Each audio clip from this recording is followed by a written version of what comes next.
à tous et bienvenue sur ce troisième épisode consacré à SQL Page où nous allons enfin pouvoir aborder les composants. Je vous avais dit qu'on allait en parler une fois que nous avions fait un peu le tour de la configuration qu'on pouvait faire de ce quadriciel. Les composants vont être tout simplement des éléments pour votre interface, pour l'utilisateur, qu'on va pouvoir faire afficher au niveau de nos pages, donc pour nos applications web. Et on va retrouver plusieurs choses, donc les composants, les éléments visuels. On va pouvoir leur indiquer bien sûr des paramètres si on veut changer quelques informations ou quelques propriétés sur ces derniers. Et par la suite, on verra aussi que, en dessous de tout ça, on pourra bien sûr récupérer en amont des données. Donc ça vont servir les bases de données, justement, pour pouvoir les afficher au travers de ces différents composants. Il y en a beaucoup. SQL Page propose pas mal de composants, il y en aura sûrement d'autres peut-être à l'avenir qui seront créés, d'autant plus que nous le verrons plus tard, mais nous pourrons créer également nos propres composants personnalisés. Si on veut se créer un composant à réutiliser un petit peu partout sur nos applications, on pourra le créer, donc le développer, et ensuite il pourra être réutilisé tel quel, comme s'il était finalement un composant natif de SQL Page. Bon, au niveau des prochains épisodes, on va un petit peu, je les ai regroupés finalement un petit peu par thématique, d'accord, même s'il n'y a pas véritablement de catégorisation, mais plus pour s'y retrouver un petit peu dans les épisodes et les vidéos prochaines. Donc on aura l'occasion de faire un peu le tour de tout ça au fur et à mesure, et quand bien sûr ça s'y prêtera.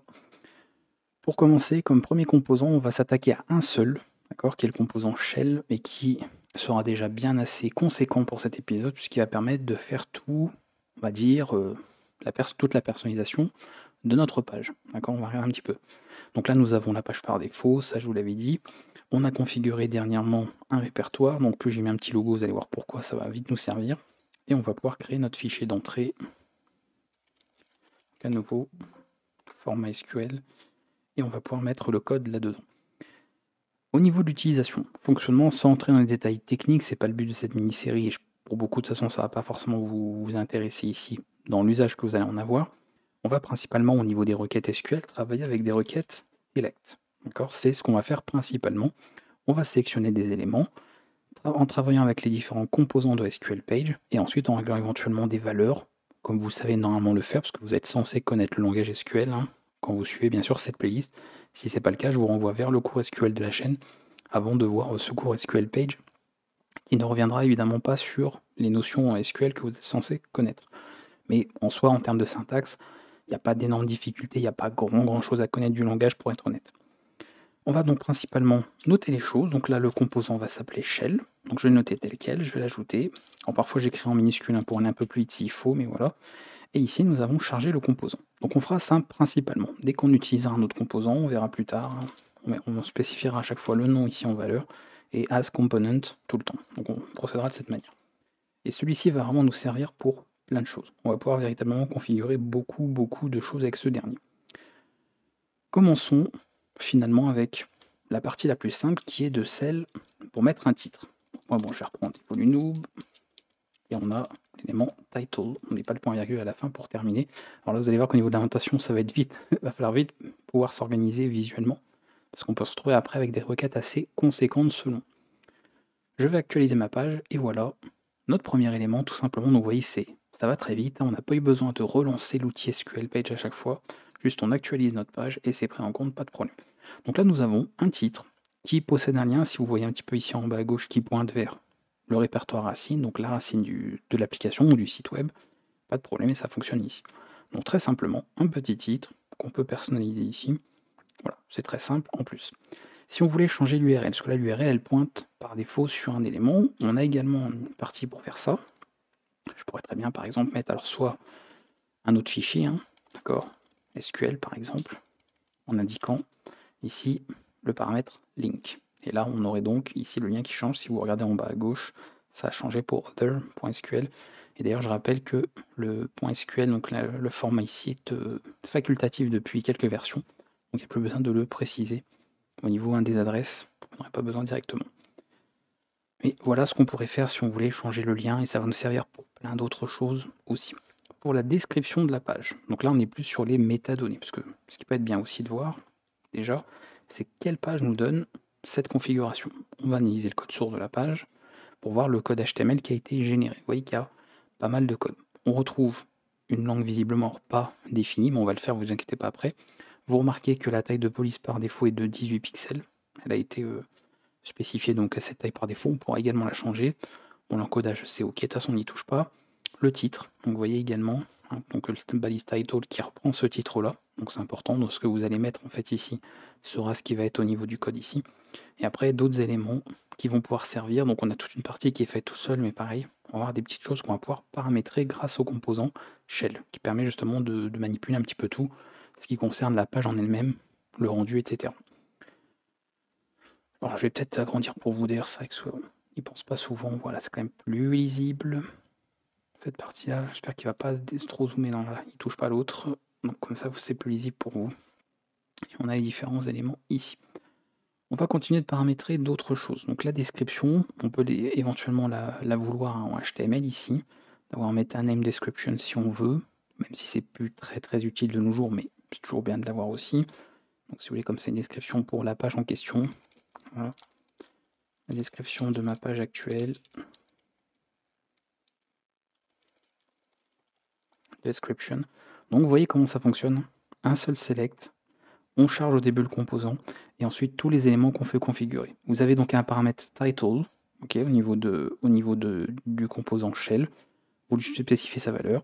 Vous avez un paramètre description, vous lui mettez la valeur que vous voulez, et ainsi de suite, et vous terminez à la fin de votre requête par un point virgule, comme on le fait habituellement en SQL. Donc ça fonctionne tel quel. J'actualise et vous voyez qu'il a ajouté tout ce qu'il faut. Il a même ajouté les balises au graph, donc les paramètres au graph pour les réseaux sociaux éventuellement. Donc tout est fait pour un peu d'optimisation. Donc vous n'avez pas besoin de vous soucier de tout ça.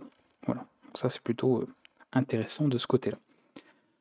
On continue, on va aller un peu plus vite maintenant pour la langue, parce que on a vu que c'est ce qui nous manquait. Vous voyez ici on n'a pas de langue spécifiée, c'est une très mauvaise idée, donc il faut le spécifier de préférence. Donc ici c'est avec le code, hein, c'est un code international, un code ISO qu'il faut spécifier généralement. Donc moi c'est le français de France, donc je peux mettre ce code-là. Et je vous renvoie, hein, vous avez tout sur internet si vous voulez trouver les codes précis selon votre pays, la région, etc. Et ici, on a le paramètre language, cette fois-ci. Et là, j'actualise, vous voyez que c'est bon. Le FR passe aussi, si c'est français indépendamment du pays ou autre. Bien sûr, tant que c'est valide au niveau du HTML. D'accord. Donc si vous connaissez, c'est quand même, j'espère pour vous, un minimum de HTML. Évidemment, vous savez qu'on peut écrire tout simplement FR ici. On n'est pas obligé de mettre un code ISO. Donc pas de problème de ce côté-là. Ça, c'est la base. Vraiment, là, on est sur la base des bases, petite chose. Par la suite, si vous voulez charger des fichiers différents, parce que, vous voyez, par défaut, bon, on a un style, c'est un quadriciel, donc il a une interface par défaut qui est choisie. On va d'ailleurs pouvoir changer un petit peu, hein, si on veut passer en mode sombre, on peut le faire aussi. Mais si vous voulez vous créer votre design, c'est tout à fait possible, votre interface, votre mise en forme, vous pourrez travailler avec des fichiers CSS. Donc dans ce cas-là, si vous avez un fichier CSS quelque part, donc je rappelle, moi, le fichier est ici, donc je pourrais très bien créer un sous-répertoire ou autre, hein, ranger ça où je veux. Par exemple ici, puis mettre ça. On va en faire un, tiens. On va en faire un directement.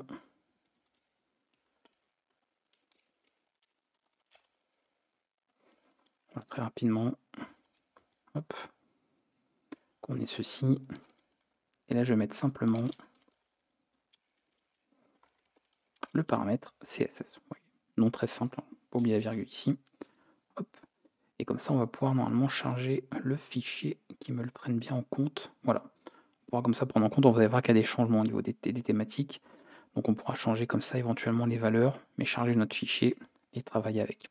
Si on veut du JavaScript, bien sûr, possible. Alors vous avez soit le choix de vouloir charger un script, un fichier JavaScript, ou charger un module JavaScript. Les deux sont pris en charge, et vous avez pour ça deux autres paramètres.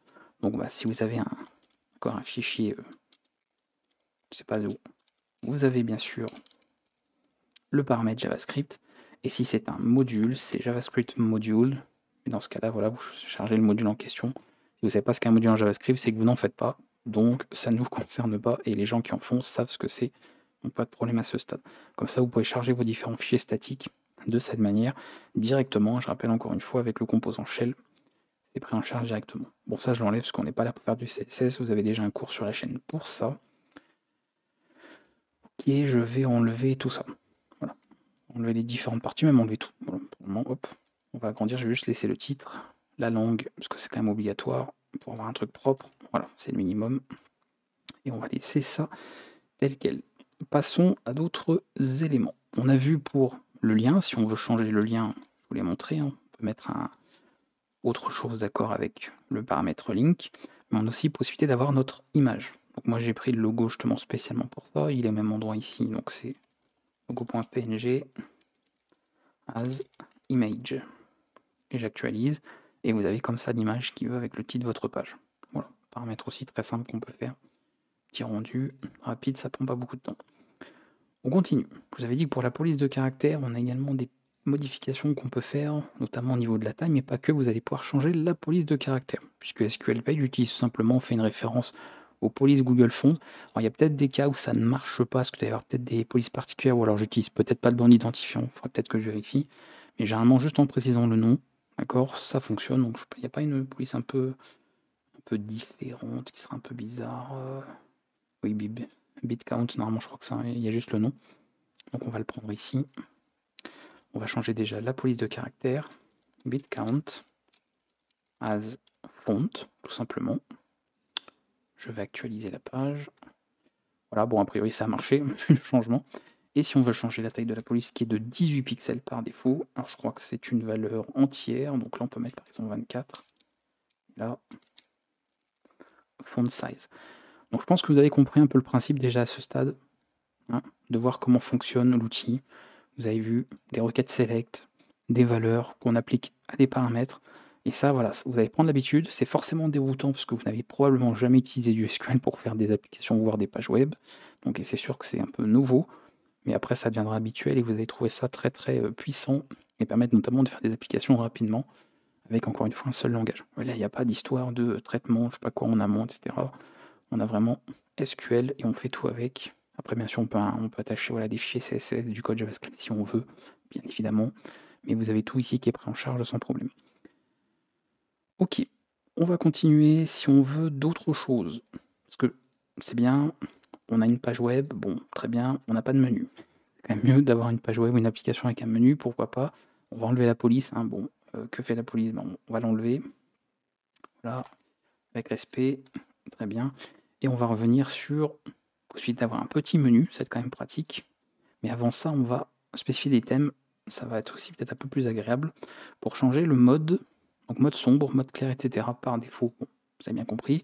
Et si on veut changer ça, donc par défaut c'est à light, vous pouvez mettre le paramètre thème à dark, et comme ça, hop, nous passons au mode sombre, et on a comme ça cet élément ici. Ok, donc pareil, hein, rien à faire, vous voyez, vous n'avez pas à gérer ça en CSS, sauf si vous voulez bien sûr changer l'interface telle qu'elle est, mais par défaut, vous avez quelque chose qui est déjà prêt à l'emploi. Donc c'est quand même pas mal du tout. Bon, ça c'est pour cette partie. Concernant le menu, voilà, je voulais parler du menu. Le menu, on va pouvoir spécifier, bon, si on veut éventuellement un titre pour le menu, d'accord, pour un, comment dire, pour la barre de navigation, et après les différents éléments. Mais là, il faut quand même que je vous fasse quelque chose d'un peu plus complet, parce que ça va demander pas mal de choses. Alors logiquement, ça doit être quelque chose comme ceci, navbar title, me semble. Voilà, si on veut régler un menu, donc ça va changer bien sûr l'élément qu'on a ici. Mais nous, ce qu'on va faire, je ne vais même pas mettre ça, d'accord, parce que je n'ai pas un menu ici, j'en ai pas besoin.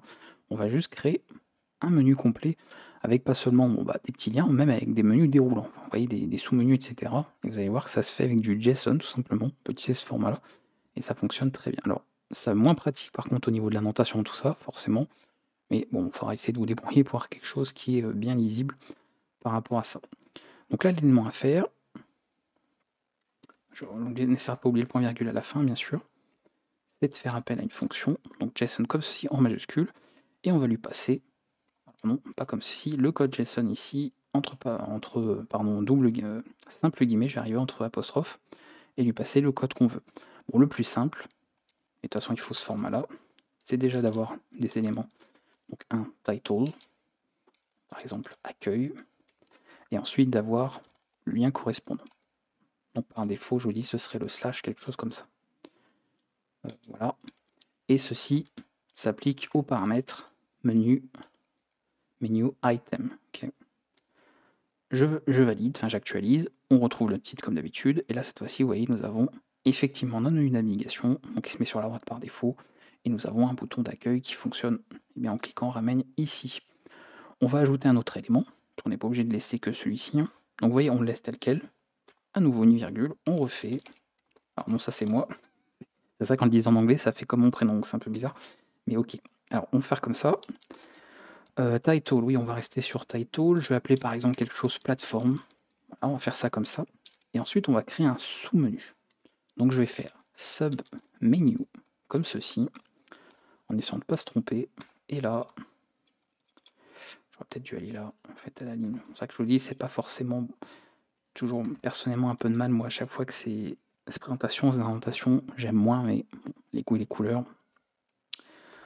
Oui, il va nous faire le menu par contre, c'est vrai que si je le mets pas ici, ça risque d'être compliqué. Voilà, le sous-menu, et on va pouvoir comme ça ouvrir les différents, développer un petit peu les différentes parties qu'il nous faut. Et là, à nouveau, je vais y arriver.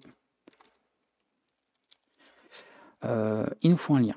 Alors j'ai pas de page encore, mais on peut imaginer hein, qu'on pourrait faire une autre page, par exemple YouTube, SQL, bon ok, même YouTube, title, je vais mettre ça comme ça pour moi, de toute façon, les URL, ça on verra ça plus tard. Et on va mettre une icône, parce que pareil, c'est pas obligatoire, mais le site utilise le système d'icônes ici. Donc Tabler Icons, et vous pouvez utiliser ces icônes-là directement. Donc si je veux YouTube, normalement je crois que c'est brand, quelque chose comme ça, oui c'est ça, brand YouTube, voilà le nom. Et on peut comme ça le spécifier directement. YouTube, et normalement, attention, tout ça, c'est un ensemble voilà, de menus. Bon, faut pas se tromper, hein, faut pas oublier des parenthèses, des accolades, des crochets, etc. Mais après, bon, pareil, hein. De toute façon, si vous faites du JavaScript, déjà vous avez l'habitude avec cette syntaxe, pas choquant. Et voilà, nous avons notre petit menu déroulant. Donc on peut en ajouter d'autres, bien sûr, hein, c'est quand même le but. On va mettre un autre, par exemple Discord. Discord ici, je crois que c'est la même chose, hein, c'est brand aussi, il me semble. Et Twitter, je crois qu'ils ont gardé également, mais je vais vérifier, est-ce que c'est peut-être X, ça a peut-être changé. Non, quoique vous direz X en termes, c'est pas idéal pour un nom d'icône. Non, c'est en plus c'est l'ancien logo. Donc très bien. Donc Twitter, voilà. Et on va dire que c'est pareil puisque c'est une marque, donc sûrement que ça s'appelle comme ça. Mais sinon, encore une fois, je ne les invente pas ces noms, hein, c'est toujours chercher l'icône et vous regardez, vous avez son. Voilà, si je veux l'image, cette icône de water polo, je tape le nom, c'est water polo, donc j'ai qu'à mettre water polo ici et ce sera bon. On s'en fiche, j'actualise et voilà. Et vous voyez que ça marche direct, donc très rapidement. Hein. Vous voyez, j'ai pas besoin de faire 15 000 choses, d'écrire du CSS, d'essayer de faire en sorte le menu, je ne sais quoi, etc. Non, non, c'est... Voilà. Et bien sûr, voilà, ça c'est la petite surprise, c'est adaptatif. Bien évidemment, vous n'avez pas à gérer ça. Donc vraiment, si vous avez besoin de mettre une application ou un site web en place rapidement, sans devoir commencer à créer du CSS, ouvrir tout un tas de composants, tel langage, telle plateforme, tel truc, bref. Là, c'est un seul outil, c'est très léger, hein, vous l'avez vu déjà dès l'introduction hein, de ce cours, c'est pour ça que je fais une mini-série dessus. Vous connaissez, je fais pas généralement de cours sur des outils que je trouve pas intéressants, personnellement en tout cas, même si ça reste subjectif. Donc je trouvais ça très intéressant de vous le présenter. Et vous voyez que là, on peut mettre quelque chose en place rapidement. Et encore là, j'ai pris du temps pour vos explications, pour vous donner tout le détail. Mais vous comprenez que ça peut être fait très très vite, là où ça aurait pris sûrement beaucoup plus de temps avec d'autres outils. Donc comme ça, vous voyez un peu ce que ça nous donne. Alors le menu, si on veut faire ça autrement, si par exemple vous voulez garder le menu d'une page à l'autre, comme on pourrait éventuellement le voir, alors on verra des cas avec des menus dynamiques hein, ou issus de données depuis une base plus tard, parce qu'on n'a pas encore abordé ça. Mais si c'est quelque chose que vous voulez garder d'une page à l'autre, vous n'allez pas forcément écrire ça à chaque fois sur vos fichiers SQL. Et je parle du menu, mais en réalité, je parle de tout ça.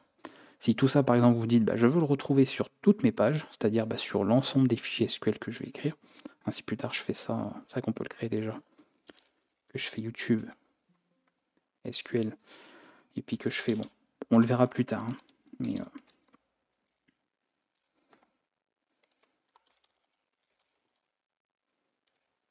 oui, bah, je peux mettre title, en fait, on va le remettre ici, directement. Est-ce que je ne vois pas le lien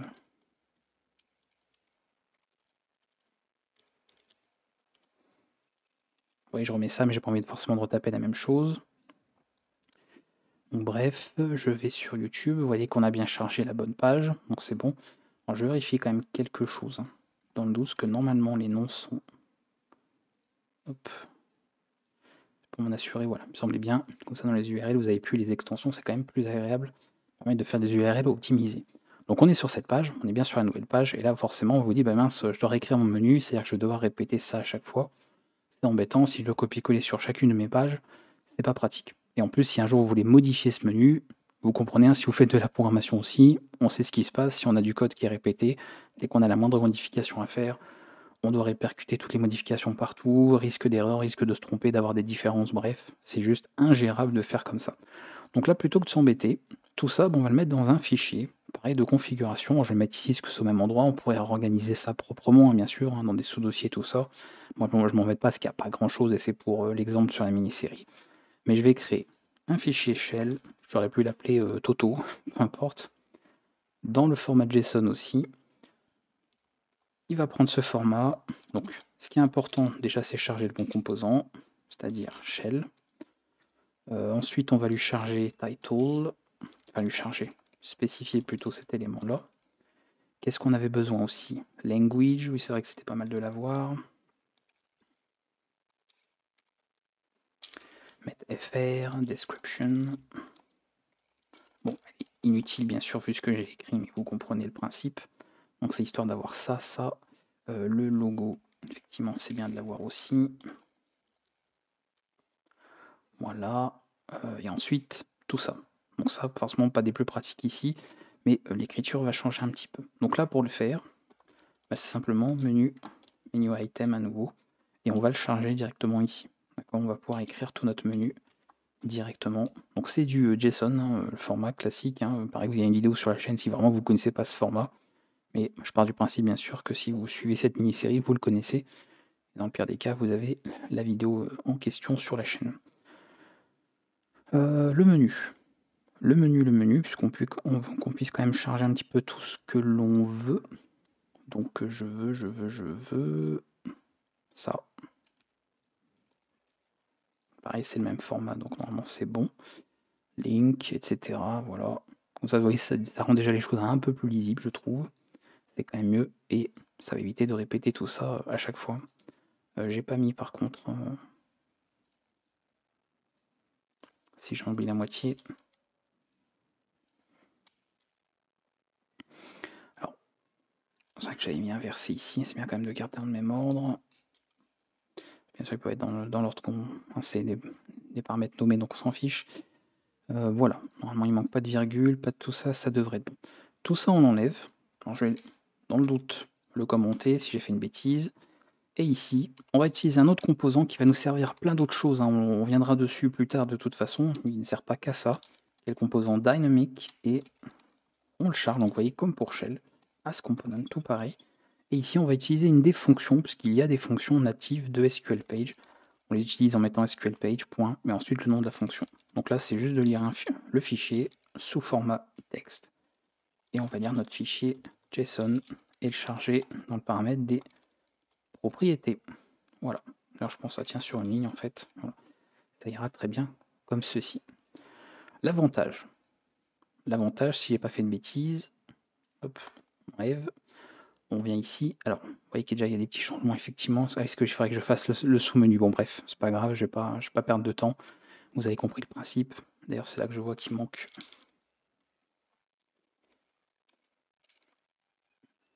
Voilà. Hop, mais bon, vous avez compris comment refaire, hein. Il faut faire le sous-menu, etc. Sub-menu, mais je ne l'ai pas mis, c'est pas grave. Donc vous avez votre menu, peu importe, qui est prêt ici, ce qu'on peut jouer, il n'y a pas de plateforme. Et je charge ma page pour YouTube, et vous voyez que paf, on retombe là-dessus, forcément on est sur ce fichier-là. Et bien maintenant, comme si j'avais fait une fonction, puisque je charge un fichier, et ben je n'ai plus qu'à faire ça. Et logique, et comme ça, hop, je me retrouve partout ici. Donc que je sois sur la page d'accueil à nouveau, sur la page YouTube, ou même d'ailleurs d'autres pages qui n'existent pas encore à ce stade, vous voyez qu'automatiquement, quand la page existera, elle chargera toute la configuration du composant shell qui sert justement à la configuration pour les descriptions, tout ça. Donc bien sûr, c'est à faire dans ce genre de cas si ces paramètres sont censés être les mêmes, ok, de toutes, pour partager en fait ces paramètres d'une page à l'autre, ou en tout cas pour les concerner. C'est-à-dire si vous avez des paramètres fixes, vous n'avez plus qu'à mettre cette requête sur chacune des pages, et après s'il y a des paramètres particuliers, vous pouvez juste ne pas mettre ça, et sur la page en question, vous mettez d'autres paramètres. Mais on verra également comment travailler avec des valeurs dynamiques, hein, parce qu'on peut bien sûr être beaucoup, on peut aller beaucoup plus loin que ce que je vous ai montré encore ici. Mais au moins vous voyez un petit peu un un mode d'usage qu'on peut avoir ici pour un menu qui serait partagé en différentes pages de notre application. Bien, on a fait le tour sur le menu, on va voir un petit peu au niveau de la mise en page. Vous voyez, on peut voir ce que vous voyez là, qu'on a ce menu ici, c'est des choses qu'on peut changer également. On peut le changer tout ça. Alors je vais revenir exceptionnellement sur ça, ce que j'avais fait avant. Hop. Voilà, on va laisser tomber ce fichier, c'était juste pour vous montrer en tout cas avec l'exemple, même ça. Voilà, on fait un truc un peu plus simple. Hop, c'est notre menu. Ça, pareil, on peut changer déjà la disposition ici. D'accord, au niveau de la présentation du site tel qu'il est par défaut. Là, dans un mode sous forme de boîte, si vous remarquez un petit peu, si je mets comme ça. Donc, vous voyez, il y a des petites marges, etc. Et après, bien sûr, selon la résolution, ça s'adapte. Bref, on a compris un peu comment ça marchait. C'est des choses qu'on peut changer, tout ça. Donc, je vais le mettre ici. On va pouvoir mettre d'autres paramètres et changer un petit peu la valeur qu'on veut, suivant le mode qu'on a. Donc, nous, on a ce mode-là. Donc, c'est le gabarit, le layout. Vous voyez, ça ne change rien parce que c'est la valeur par défaut. Je peux très bien mettre horizontal, comme ceci. Donc là, ça prend toute la largeur. D'accord. De toute façon, bon, il suffit d'un peu près de tester un pied, voir la différence de votre côté. On a ce mode ici, là on verra pas grand chose, mais voilà, il y a des modes où ça va s'appliquer un peu mieux, donc vertical. Et on a bien sûr le mode fluide. Vous avez comme ça, pareil, des éléments qui vont être adaptés en fonction. D'accord, donc à voir un petit peu, bien sûr, suivant les outils que vous avez, les résolutions, etc. De voir ce qui convient le mieux, d'accord, par rapport à ce que vous voulez au niveau de votre interface. Bon, moi je vais laisser en comme ça, j'aime bien. Ça ira très bien par rapport à ce que je suis en train de vous montrer. Au niveau du menu, justement, ça, je voudrais revenir à ça tout à l'heure. Si on veut le fixer, vous voyez, sur le haut, c'est quelque chose qu'on trouve assez souvent sur un site, on peut le faire. Voilà, on peut le fixer aussi. C'est un booléen, donc je vais mettre la valeur true, et c'est normalement fix the top menu, quelque chose comme ça. Hop. Est-ce que c'est ça? Oui, c'est bon. Voilà, comme ça, si vous avez bien sûr votre page faire défiler, le menu va rester fixé comme ça en haut de votre page. Donc il y a des gens qui préfèrent, donc vous pouvez au moins comme ça procéder de cette manière aussi. C'est une autre possibilité un petit peu que vous avez au niveau de la configuration. Donc vous voyez qu'on peut faire plein de choses. C'est un seul, et c'est le premier composant qu'on est en train de voir ensemble, et il y a énormément de paramètres et de personnalisation qu'on peut appliquer avec ce dernier. Qu'est-ce que je peux vous montrer dessus? D'autres, pardon. On a vu pour le menu, on a vu pour les images, pour tout ça, on a vu pour la... Ah oui, ça. Le petit P de page, on peut le changer. Voilà. Sur... Pas de virgule, là. Petit élément qu'on peut changer. Bien évidemment, par défaut. Après, bien sûr, si vous passez par du CSS ou autre, bref, on peut changer tout un tas de choses. Mais comme il avait un texte par défaut, ça peut être modifié, bien évidemment, si vous voulez. Et ça peut être appliqué. Et après, il suffit de voir au niveau du code. Si vous voulez ensuite, par la suite, changer des classes ou autre. Là, vous avez comme ça différents éléments. Donc, vous pouvez comme ça, après, travailler, créer votre CSS en fonction. Donc, il ne faut pas hésiter à regarder le code source au niveau du HTML pour voir ce que vous pouvez faire avec ce dernier.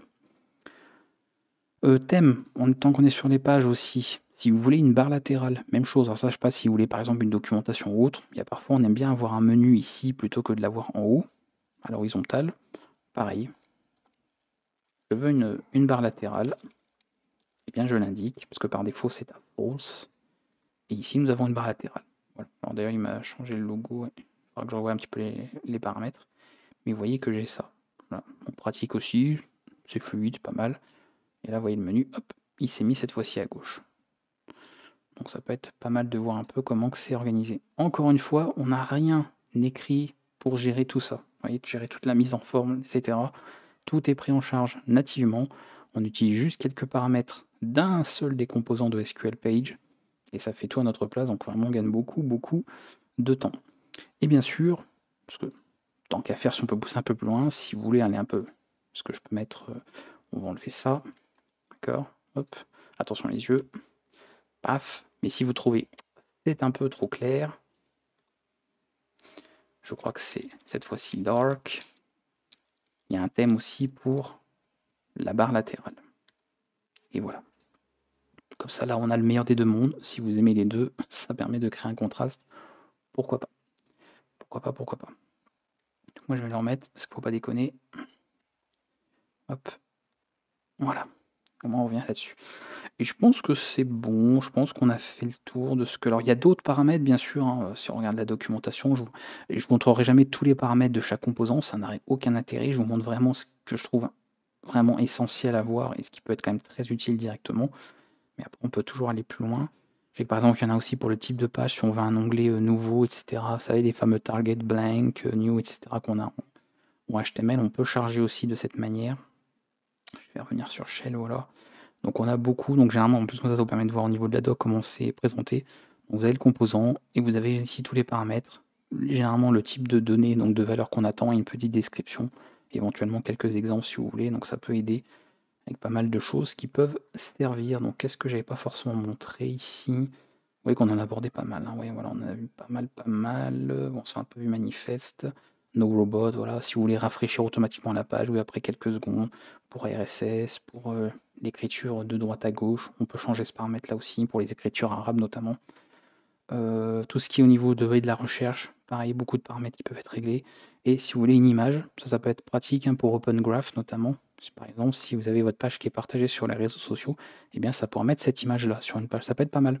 Comme ça, quelqu'un partage la page, si vous voulez précisément une autre, choisir l'image qui doit être présentée comme image de prévisualisation sur les réseaux sociaux. Vous avez peut-être remarqué parfois peut-être que si vous utilisez des réseaux pour mettre le lien d'une page, vous vouliez peut-être avoir une image affichée par défaut et pas de bol, bah non, c'est jamais celle que vous voulez. Et bien là, vous pouvez spécifier ça pour avoir véritablement l'illustration que vous voulez, qui sera l'illustration de votre page. Comme ça, vous pouvez régler ces choses-là. Mais sinon, on a quasiment tout vu en fait, hein, je vois dans les paramètres, je vous ai quasiment tout présenté. En même temps, ils sont vraiment très utiles, hein, pour le coup. Là, c'est des paramètres que vous allez pouvoir utiliser très souvent, donc ça me semblait bizarre de passer à côté de ces derniers.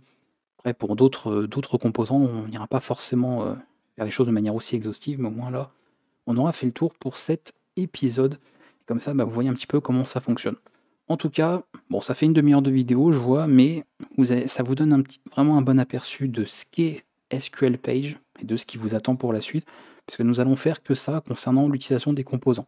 Après, bien sûr, on va travailler avec des bases de données, on va pouvoir voir comment éditer des formulaires et traiter des informations depuis des formulaires, gérer par exemple une base de données d'utilisateurs, hein, avec l'authentification, tout ça. On pourra aussi faire tout ça SQL Page, donc c'est pris en charge et on peut faire ça avec ce genre d'outils. Donc on l'abordera bien sûr pour la suite, mais on va d'abord voir un petit peu tous les différents composants, parce qu'il y en a beaucoup. Mais au moins vous voyez un petit peu comment ça fonctionne, ça va vous donner comme ça l'occasion de tester avec ce qu'on a vu ici, plein d'exemples différents. Comme ça vous verrez comment fonctionne cet outil. Si vous avez des questions, n'hésitez pas, s'il y a des choses que vous n'avez pas compris, qui n'ont pas été suffisamment claires sur la vidéo, vous pouvez le demander en tout cas, vous posez vos questions en commentaire, partagez tout ça, parce que je pense que l'outil, hein, c'est un outil qui est assez récent au moment où je fais cette vidéo, donc il mérite à être connu. Donc n'hésitez pas à partager vraiment, s'il y a des gens qui veulent mettre en place comme ça un petit site, même des fois en local, hein. Parfois en local on a quelques données qu'on veut gérer, on veut se faire une petite application, on n'a pas envie de sortir tout un tas d'outils en JavaScript, du Node, je ne sais quoi.